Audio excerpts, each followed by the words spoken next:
and Republican. The second you heard those words, you probably were like, ooh, things are about to get spicy. At least if you're an American. For most of the history of the USA, we have been a two-party system. In fact, there are only a few instances where we were not. Oh, it was slightly shifted. Wait, the Wikipedia image isn't working. Let me try something. Ding a ding a ding a ding a ding a ding a ding a ding a ding. Yes, now you can see it perfectly.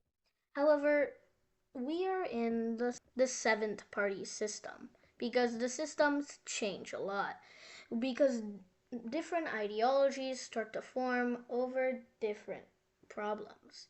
Today I'm going to discuss the history of US parties and try not to be political. So yeah, let's start.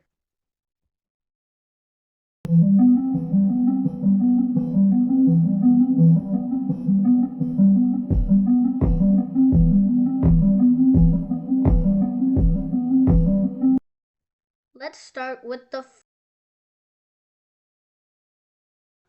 Now at the beginning of the start of the USA, it was actually a one-party system. George Washington did not actually identify with any party, although today most of his actions were considered Federalist actions, which is why we normally put him in the Federalist Party. George Washington was against the party system, but he was the only president who didn't have a party. Because right after he decided to go away after his second term, his vice president John Adams started to see some competition. There was the Democrat Republican Party, who were more radical and wanted to make more changes. Meanwhile, the Federalist Party was seen as more conservative. The Federalist Party adopted the black ensign as their symbol to show that opposement to the French Republic, while the Democrat Republican Party used the literal French symbol. Adams won this election, but it would literally be the last election the Federalists ever won, which is also the first election they ever won, if you don't count George Washington. So that's kind of sad. There continued to be competition. However, what really made everything go awry is the War of 1812. All of a sudden, the war was fueled, and the people continued to try to see what was going on. And soon, to make sure they won the war, because they were already in the war, they pushed for the Democrat Republican Party. And even though the Democrat Republican Party kind of didn't even win the war was a draw, it still didn't matter. Soon the Federalist Party was dropped out of the picture after this giant win. Oh, ignore Adams, nobody cares. However, literally the next year, the Democrat Republican Party would meet its end. Oh yeah, fun fact, the Democrat Republican Party was actually called the Republican Party, but there already is a Republican Party today, so I'm not calling it that. Anyway, yeah, in the end, the party completely fractured with two main candidates, Andrew Jackson and John Quincy Adams. And although Jackson got the majority, John Quincy Adams got the seat. Funny how his father was a Federalist and he's a Democrat Republican. That was the end of the first party, but to make it sound cooler, I'm going to say Faste. The second came basically centered on Andrew Jackson, which is why this is also known as the Jackson Age. I actually don't know if it's called that, but I assume it is because the entire place revolved around Jackson. So remember the Democrat Republican Jackson? Well, he's back as just a Democrat.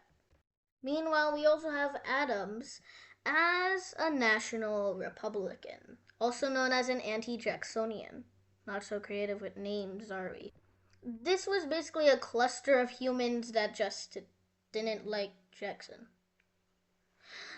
Because the party was severely different from what it is today.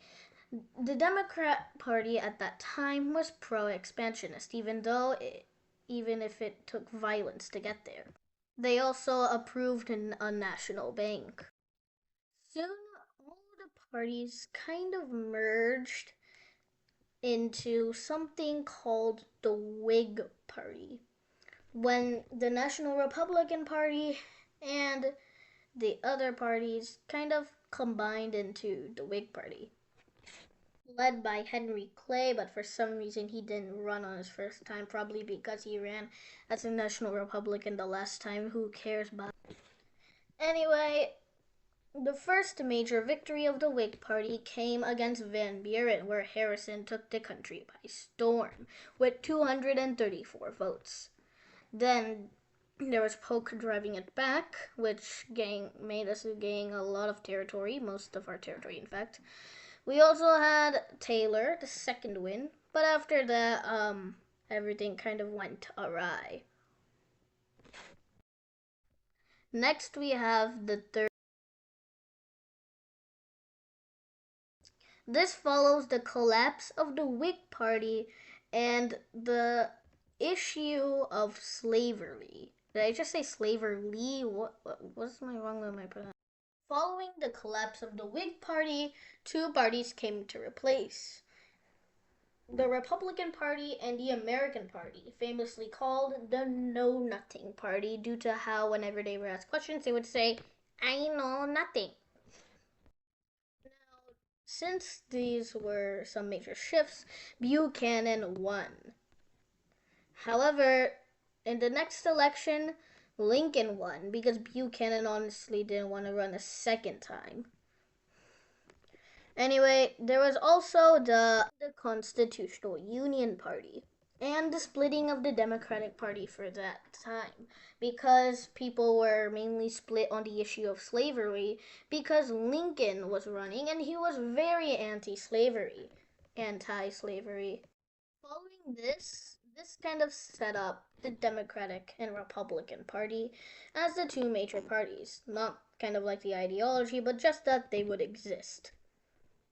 The next time, the Republicans won, which kind of set the stage for, the Democrats now controlled the South.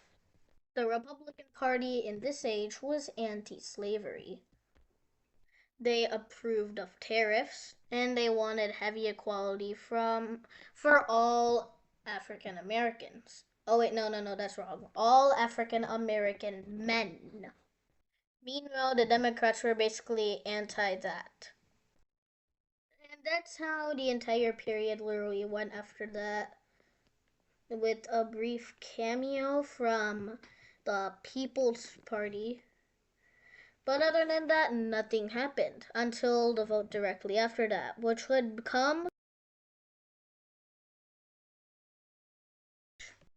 This was the Republican Party's time to shine. With the acts of presidents like McKinley and Theodore Roosevelt, we could see a lot of stuff happen.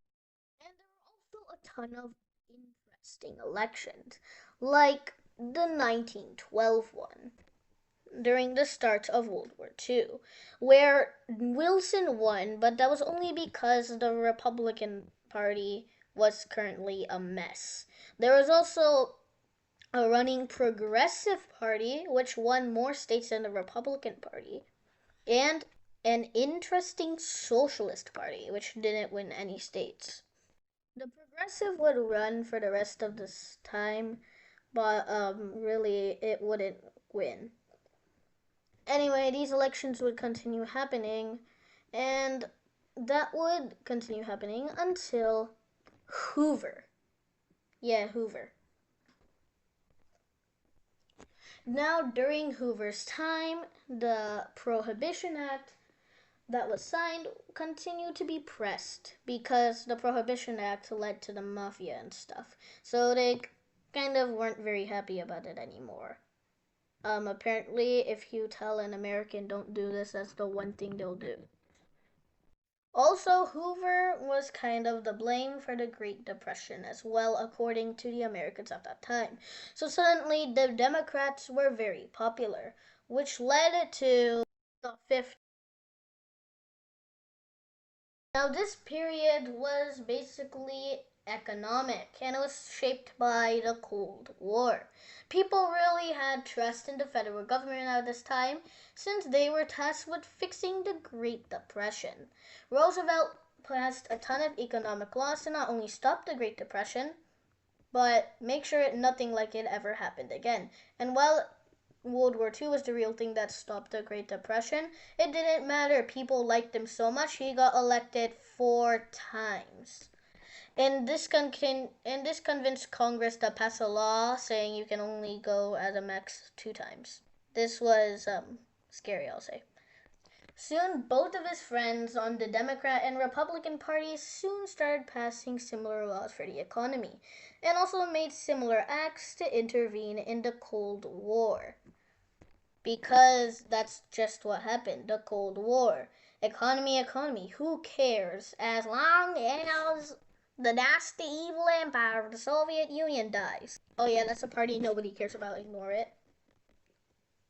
Oh yeah, that's another party nobody cares about, ignore it. Another party nobody cares about, ignore it. And then basically after this we had Nixon. Oh yeah, good old Nixon.